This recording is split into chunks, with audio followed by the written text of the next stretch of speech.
नमस्कार, मैं रवीश कुमार। गुस्से को राष्ट्रीय आचरण घोषित कर देने का वक्त आ गया है। दिन रात सोशल मीडिया से लेकर मुख्य धारा की मीडिया से क्रोध का जन वितरण हो रहा है, पब्लिक डिस्ट्रीब्यूशन। पहले हमने सोचा कि भीड़ सिर्फ राजनीतिक और वैचारिक है, लेकिन इसके दूसरे रूप भी नजर आने लगे हैं। आखिर अजमेर में सिख सेवादारों की पिटाई का क्या कारण रहा होगा जब वे गाँव में लंगर के लिए अनाज मांगने गए? इसका मतलब इस तरह की भीड़ सिर्फ हिंदू बनाम मुसलमान की नहीं है, ये किसी के भी खिलाफ है, किसी को भी मार सकती है। क्यों बन जाती है, क्या कारण है? व्हाट्सएप पर बच्चा चोरी की अफवाह फैलते ही लोग झुंड में पहले मुसलमान को मारते हैं, फिर हिंदू को भी मार देते हैं। समाज के भीतर जरूर कुछ ऐसा चल रहा है जो लावे की तरह बीच बीच में फूट रहा है। उत्तरी पश्चिमी दिल्ली के जीटीबी नगर मेट्रो स्टेशन पर हुई एक घटना को आप कैसे समझेंगे? ई रिक्शा चलाने वाले रविंद्र ने 2 लड़कों को मेट्रो स्टेशन के सामने पेशाब करने से मना किया और कहा कि भीतर सुलभ शौचालय है, चले जाओ, पैसे नहीं है मैं दे दूंगा।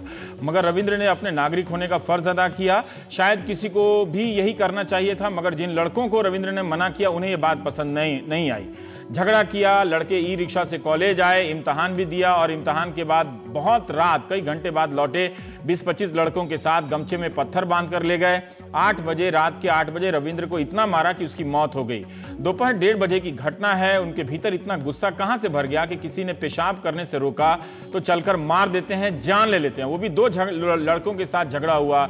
20-25 लड़के कैसे उसमें शामिल हो गए? हमारे सहयोगी मुकेश सिंह सेंगर ने वहां मौजूद तमाम लोगों से पूछा, किसी ने भी जवाब नहीं दिया।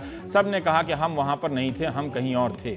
केंद्रीय शहरी विकास मंत्री वेंकैया नायडू ने रविंद्र के परिवार वालों से मुलाकात की और 50,000 का चेक दिया। दिल्ली सरकार ने 5 लाख का चेक दिया। मेरे हिसाब से दोनों ने बहुत कम पैसे दिए।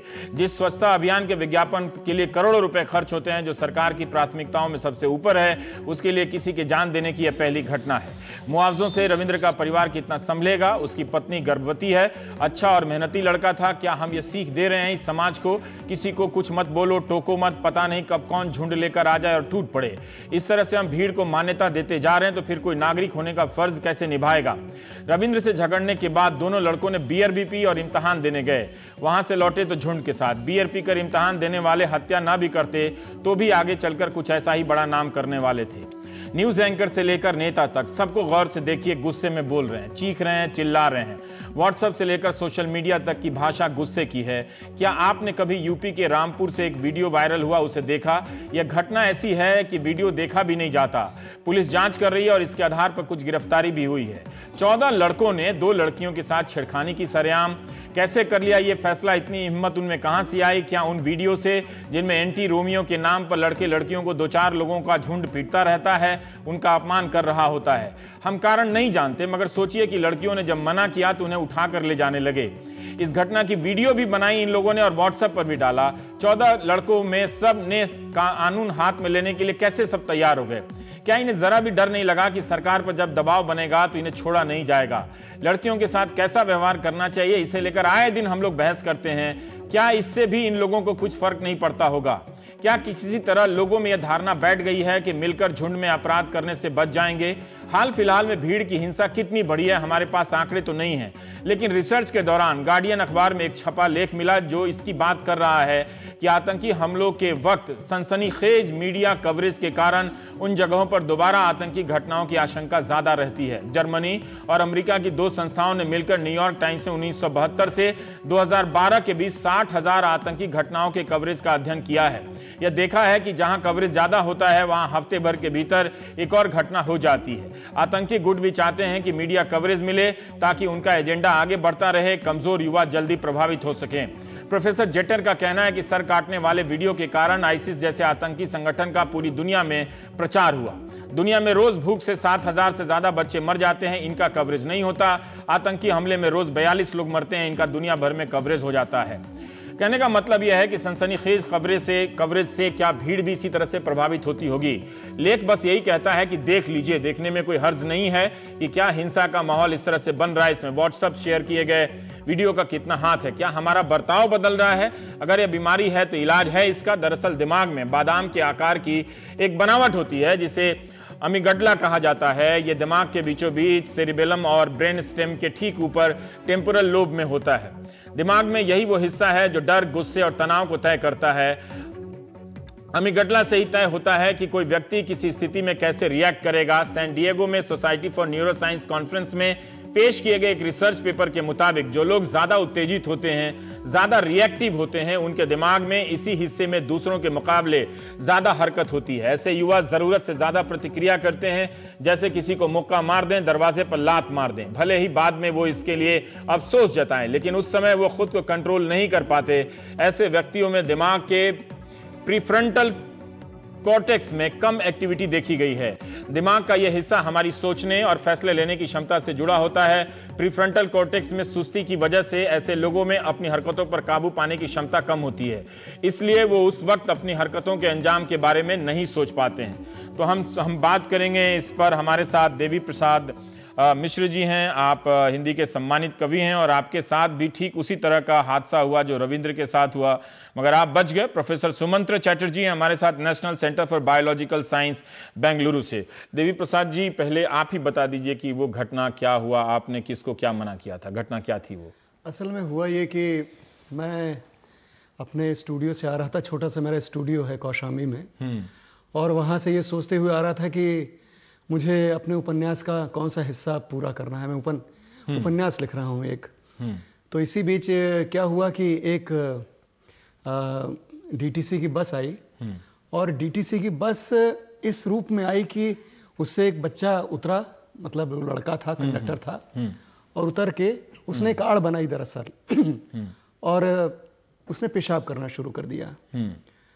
तो मैंने कहा भाई ये क्या कर रहे हो? और वो इस तरह से कर रहा था कि वो फुटपाथ की तरफ जाके नहीं, बल्कि फुटपाथ और सड़क के बीच में, और हम लोग जिस तरफ से आ रहे थे उस तरफ से कर रहा था। तो एक अश्लील सा मुझे लगा।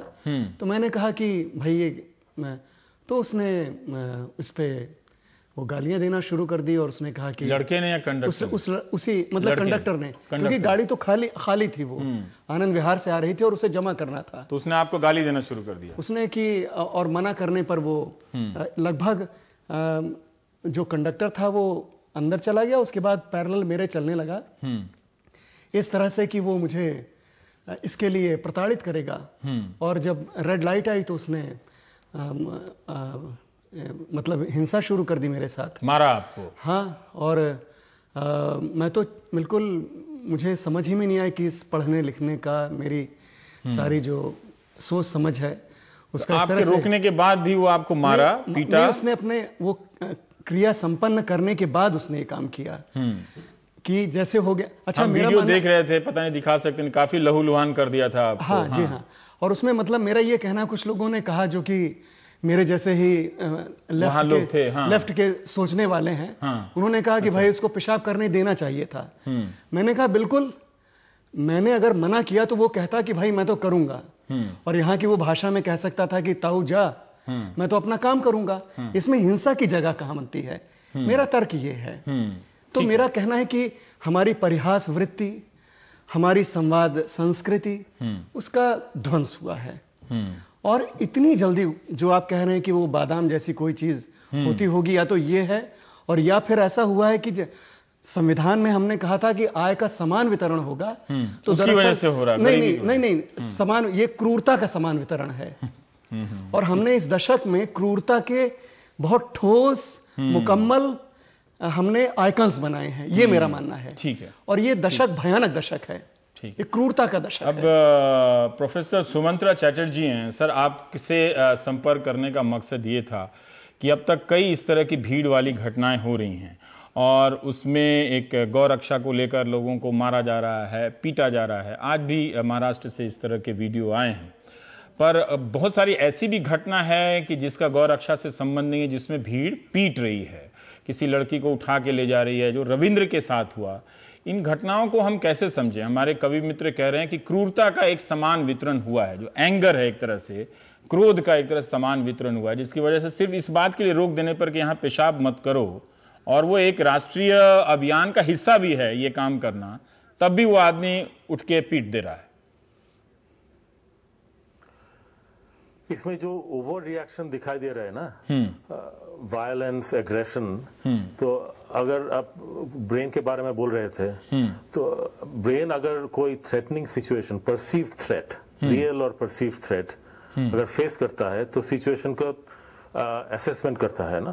तो इसमें दोनों स्ट्रक्चर जो आपने बोला, एक तो है एमिग्डाला वो है emotional centre of the brain. उसमें डर, फियर, एंजाइटी ये सब चीज आता है। डर तो है आइदर फाइट और flight, fear is evoking either fight और फ्लाइट, या लड़ना या भागना। तो ये एक डिसीजन मेकिंग प्रोसेस है, और ये डिसीजन लेने के लिए दूसरा जो जगह है प्रीफ्रंटल कॉर्टेक्स, सामने ब्रेन का सामने, वो है एक लगाम रखा है, रोकना है, एमिगडाला को रोकना है। जो इमोशनल आउटबर्स्ट, एग्रेशन जो है, उसको लगाम लगा के रखना प्रीफ्रंटल कॉर्टेक्स का काम है। हाँ, तो नॉर्मल ब्रेन में इस दोनों में एक बैलेंस है, क्योंकि पर सर ये अकेला कोई आदमी कर रहा हो तो समझ में आती है बात, लेकिन 14 लड़के एक लड़की को उठा के ले जा रहे हैं, 20 लड़के झगड़ा होने के 8 घंटे बाद लौटते हैं, और उसमें से 18 लड़के वो होते हैं जिनका उस घटना से कोई लेना देना नहीं है। तो उनके ब्रेन में क्या हो जाता है जो एक भीड़ बन जाते हैं सर? दोनों चीज है। एक तो है बैलेंस रखना मुश्किल है, इंपल्सिव हो गया तो प्रीफ्रंटल दिखाई, जो स्टडीज हुआ है ना, आपने बताया जो स्टडीज, वो फंक्शनल एमआरआई करके दिखाया गया है कि इन लोग जो है over reaction, murderous, violent, pathologically violent जो लोग होते हैं, उसका ब्रेन इमेजिंग में दिखाई दे रहा है कि एमिगडाला हाइपर एक्टिव है और मीडियल प्रीफ्रंटल कॉर्टेक्स लो एक्टिविटी है। वो पहले से एक्टिव है या घटना के बाद एक्टिव है किसी कारण से, या पहले से ही? पहले से ही डैमेज हुआ, ऐसा डैमेज हुआ कि एमिगडाला हाइपर एक्टिव हो गया और मीडियल प्रीफ्रंटल कॉर्टेक्स लो एक्टिविटी हो गया। पर सर इतने लोगों का ये एक्टिव होगा जो आप बता रहे हैं, इतने लोगों का एक्टिव होगा कि 20 लोग एग्जामिनेशन हॉल से निकलकर उसको गमछे में पत्थर लेके रविंद्र को मारने लगेंगे? इतने लोगों का एक साथ दो चीज है, एक है ठीक है इंडिविजुअल ब्रेन में ऐसा डैमेज हुआ। हाँ। उसके बाद एक दूसरा चीज है कि इंडिविजुअल बिहेवियर में रिस्क असेसमेंट एक तरह से होता है कि यार रिस्की बिहेवियर है, if I do this will I get punished, society will punish me, ये जजमेंट करना है, ये प्रीफ्रंटल कॉर्टेक्स का काम है, reasoning, judgement. But the same person when he is in a group behavior, his judgment and his control is much poorer. So MPA, medial prefrontal cortex का जो सोच बूझ के काम करना था, that break is gone now. So group behavior always amongst young males, especially in young males, single male will judge, be careful and then take a risk. Same person you put in a group of 10 or 12 young people, high risk behaviour starts. ठीक, पर क्या ये समय के हिसाब से मैं ये तो नहीं कह सकता कि पहले की तुलना में ये घटनाएं ज्यादा हो रही हैं या नहीं हो रही हैं, क्योंकि इसके लिए मेरे पास ठोस आंकड़े नहीं है। पहले भी इस तरह की घटनाएं होती ही होंगी, है ना?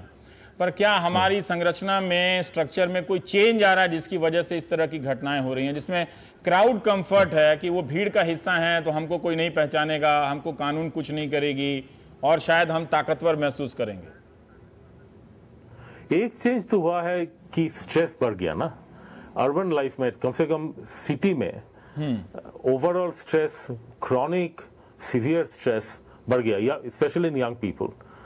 स्ट्रेस भी एक ही काम करता है, मीडियल प्रीफ्रंटल कॉर्टेक्स को डैमेज करता है और एमिगडाला को हाइपर एक्टिव कर देता है।